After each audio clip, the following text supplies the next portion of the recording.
Informaciones de prensa han cuestionado las exitosas cifras sobre erradicación de cultivos ilícitos que viene haciendo públicas el presidente Iván Duque en sus 2 años de gobierno. Según informes de la agencia francesa de prensa, las cifras no coinciden con la realidad. El Ministerio de Defensa niega el hecho y dice que el gobierno ha trabajado fuerte para hacer más transparente el proceso de información que monitorea la ONU. ¿Quién tiene la razón? Investigamos el tema. La erradicación de cultivos ilícitos ha sido una prioridad en el gobierno del presidente Iván Duque. En varias ocasiones el primer mandatario o sus funcionarios han entregado cifras de las hectáreas erradicadas que dan cuenta de una exitosa gestión. Según Duque, solo en los primeros 4 meses de su gobierno, es decir, a finales del 2018, ya se habían erradicado 60.000 hectáreas. Guillermo Botero, el entonces ministro de Defensa, hablaba a mediados del 2019 de cifras más optimistas. En lo corrido de este año ya alcanzamos la sorprendente suma de 36.000 hectáreas. La meta de este gobierno para el año 2019 por parte del Ministerio de Defensa es erradicar 80.000 hectáreas y a fe que lo vamos a lograr. 3 meses después, el 5 de septiembre, así informábamos sobre la lucha del gobierno Duque contra los cultivos ilícitos. En el primer año el gobierno de Iván Duque logró erradicar 98.246 hectáreas de cultivos de uso ilícito bajo 3 estrategias. El presidente Duque sacó pecho con sus cifras del 2019 y así lo hizo saber en su segunda visita a Washington el 2 de marzo de 2020 en Estados Unidos, cuando el presidente Donald Trump le sugirió usar la aspersión aérea con glifosato en su lucha contra el narcotráfico. Tenemos que combinar todos los elementos que tenemos, obviamente la aspersión con precisión, pero también los récords en erradicación que alcanzamos en 2019 en erradicación manual y también desmantelando a los carteles de drogas. Sin embargo, el tema de la verificación de las cifras es complejo, dicen quienes le ponen la lupa al tema. En la actualidad, por ejemplo, no podemos determinar cuántas hectáreas han sido erradicadas por cada uno de los mecanismos de erradicación de los que dispone el gobierno. Y eso impide que nosotros podamos como hacer una especie de veeduría ciudadana alrededor de esas cifras. Para el analista e investigador Ricardo Vargas, quien sigue de cerca este proceso, el problema se puede estar presentando por la alta cuota que Estados Unidos exige a Colombia en la lucha antidrogas. Una cifra demasiado alta, que son 130.000 hectáreas, donde prácticamente se le adjudica la mitad a la policía, la mitad al ejército, y se está llevando a cabo una acción bastante fuerte, aún en el periodo de la pandemia, buscando alcanzar una cifra alta que le pueda mandar un mensaje a Washington. Para los investigadores de la ONG de Justicia, el planteamiento de las cifras viene mal desde tiempo atrás. Hay problemas con las cifras desde el mismo Plan Nacional de Desarrollo, donde el gobierno se comprometió a erradicar 280.000 hectáreas cuando en ese momento el país tenía solamente 140.000. Es decir, el gobierno de entrada estaba reconociendo que sus estrategias iban a generar una resiembra y en el largo plazo iba a tener que erradicar muchas más hectáreas de las que había. Pero más allá de las cifras, lo que preocupa a los observadores es la política misma antidrogas que viene ejecutando la erradicación forzosa sobre la sustitución voluntaria, tema que está consignado en el punto 4 de los acuerdos de paz. Lo que está haciendo en esta administración es desconocer completamente ese punto y a un tratamiento muy complicado de erradicaciones forzosas en las cuales el costo en materia de derechos humanos y de vidas de productores está siendo muy alto.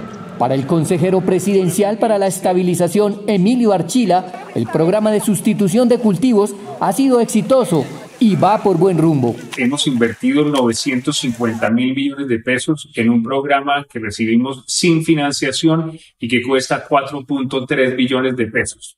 Durante este gobierno ha iniciado la ruta 20.500 nuevas familias. Se han sustituido 12.500 hectáreas. El 96% de esas familias se sigue sintiendo cómoda y ha cumplido con arrancar la coca. Y hace su balance a la fecha. En total, desde que se inició el programa, han sido sustituidas voluntariamente 41.500 hectáreas, de esas 36.000 voluntariamente y 5.300 mediante la modalidad que denominamos asistida, esto es con la colaboración de la fuerza pública.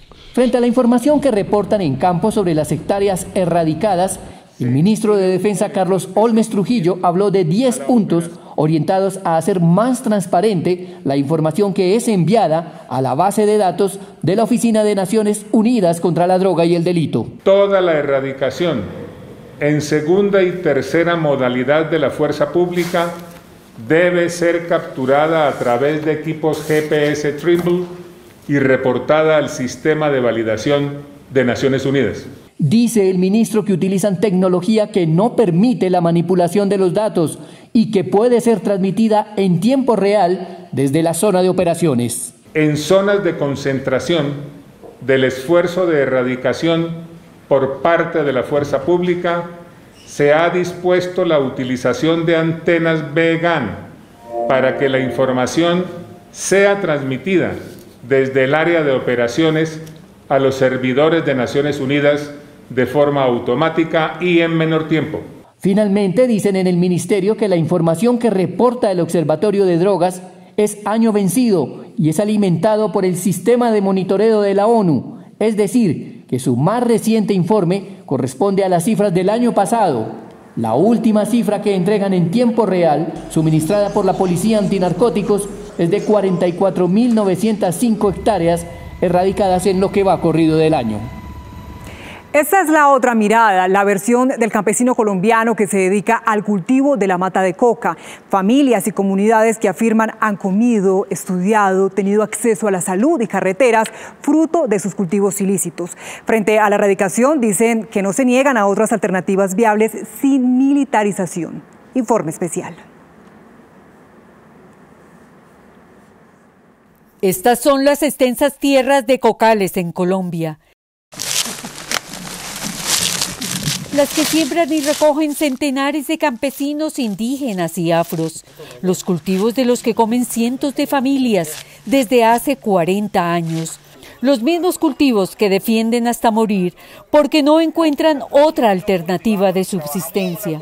La Policía Antinarcóticos nos atacaron el día de hoy y por el hecho de nosotros salir a defender nuestros cultivos, que nos los quieren acabar, vilmente la policía viene y nos asesina a nuestra comunidad de esta manera como lo están mirando. Ocurrió el 20 de julio, Día de la Independencia, en la vereda Siloé, en Villagarzón, Putumayo. El cuerpo del joven campesino de 15 años quedó tendido en el playón cuando acudió al llamado de su comunidad porque le iban a arrancar las matas de coca. Yo no le hago apología a la coca, pero creo que el tema de la coca sigue siendo un problema social. Las personas que están muriendo son sangre de nuestra sangre, son nuestros propios hermanos. Y de alguna manera, en la construcción de país y nación, estamos también nosotros muriendo con ellos. El padre Campo Elías habla desde el conocimiento. La erradicación forzada arreció al igual que la pandemia. Dicen los campesinos que en sus campos se están violando los derechos humanos y acusan a las Fuerzas Armadas. Entonces, ¿este objetivo se puede cumplir? Claro que sí.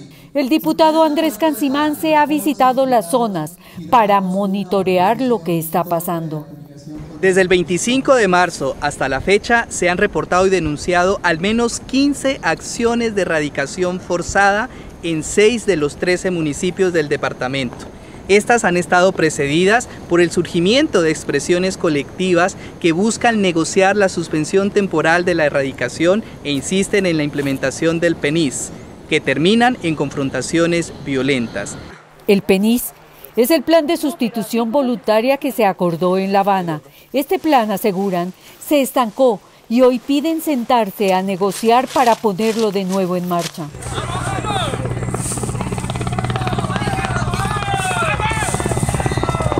¿Qué tal que disparen? El sonido de los helicópteros los alerta. Los campesinos están organizados y salen a su encuentro.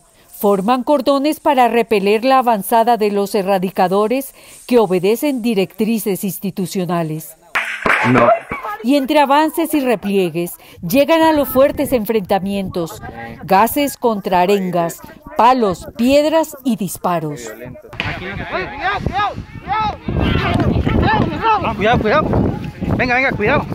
En las últimas semanas hubieron 2 asesinatos más en el marco de esta confrontación entre fuerza pública, campesinos, indígenas y afros. Y estas 2 muertes, según denuncias de nuestros mismos campesinos e indígenas, han manifestado que tiene que ver la fuerza pública. ¡El pueblo unido! ¿Cuál sería entonces la razón de peso que tienen los campesinos para sembrar coca y arriesgarse a morir de esta manera? Cereida Romero es una lideresa que habla sin tapujos. El cultivo de coca ha sido es una empresa realmente que ha beneficiado a muchas mujeres. Han podido darle el estudio, la educación a sus hijos y tener siquiera para el sustento y para inclusive para el tema de salud para nuestros hijos en los territorios. Líderes campesinos del Putumayo aseguran que cumplieron su palabra con la erradicación voluntaria, pero que el gobierno les incumplió. Son 10.000 hectáreas que se han arrancado en el departamento, fruto de ese cumplimiento de nuestros campesinos indígenas y afros. Pero desafortunadamente el gobierno no ha cumplido. Asegura la COCAM, la asociación que representa a los campesinos cocaleros en el país, que durante la pandemia la erradicación ha terminado en un 42% con choques violentos entre los campesinos y la fuerza pública. El saldo ha sido de 7 campesinos, entre ellos afro e indígenas, asesinados. En la Totumito, en el norte de Santander, murió Emérito Buendía Martínez a sus 44 años. Defendía su pequeño plantío de coca. Entre la hojarasca quedaron las vainillas de fusil. Sentimos por medio de los campesinos la información de que el ejército se venía descolgando por esta cordillera de otro cultivo de coca. Cuando venimos directamente hacia donde están las tropas con la erradicación forzada y violenta, ellos bajan y desde esta parte boscosa empiezan a dispararle a los campesinos que venían de acá hacia abajo, donde el compañero digno Emérito Buendía Martínez, ahí subiendo esa cuesta, grita duro, me dieron. En todo el Catatumbo están los minifundios de cocales. Cada campesino tiene cultivos de 1,5 hectáreas o 2. Les pagan la cosecha a cuotas, o en las temporadas más difíciles es la moneda que les sirven los estancos como trueque por mercado. La mata de coca, la que nos ha ayudado, la que nos ha dado, y hemos podido sobrevivir para el tema económico, para la ayuda de la misma mejoramiento de nuestra región. Pero ¿cuál es la diferencia entre sembrar un cultivo lícito de uno ilícito en temas monetarios? En temas de ganancias, lógico que el que tiene 1 hectárea de coca, 1 hectárea de cacao, por ejemplo, digamos en pasto, desde luego que la ganancia es muchísimo más, casi la triplica el que tiene 1 hectárea de coca. De manera gráfica, el líder que representa a los campesinos cocaleros a nivel nacional lo explica. El cultivo de la coca, que además se reduce en cantidad de 36 arrobas de hoja, se sacan 1 kilo de base de coca que se puede cargar en una mochila y sacar por una trocha.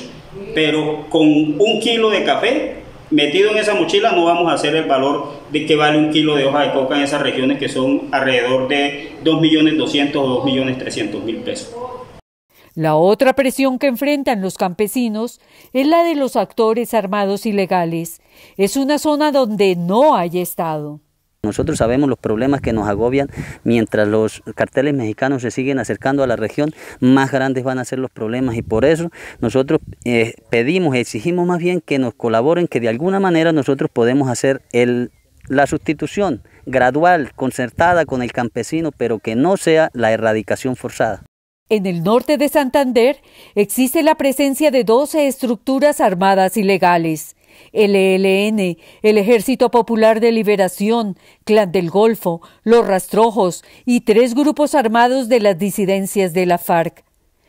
Y como si fuera poco, hace 2 años están activos en la línea de frontera los carteles mexicanos que manejan el 80% del negocio, el de Sinaloa, la línea, la frontera, los Evander y el Tren de Aragua.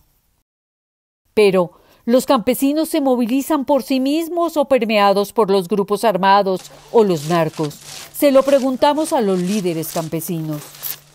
que la oposición campesina a la erradicación es por presión de los armados y desconocer los factores sociales, solo contribuye a la estigmatización de esos territorios. Esos narcos no viven en los territorios, ellos no viven en las veredas, las matas de coca tampoco son de ellos les interesa muy poco eso, pero ellos son básicamente los que obtienen la mayor ganancia y se enriquecen de todo esto. Por eso nos hemos opuesto a la erradicación forzada, porque tenemos una propuesta al gobierno nacional, no estamos impulsados por ningún grupo armado al margen de la ley. Y vendrán más semillas por cada mata arrancada de raíz, dicen los campesinos, hasta que el gobierno los escuche y los acompañe en una sustitución de cultivos que les dé una vida digna en sus campos. Marcela Pulido, Noticias Caracol.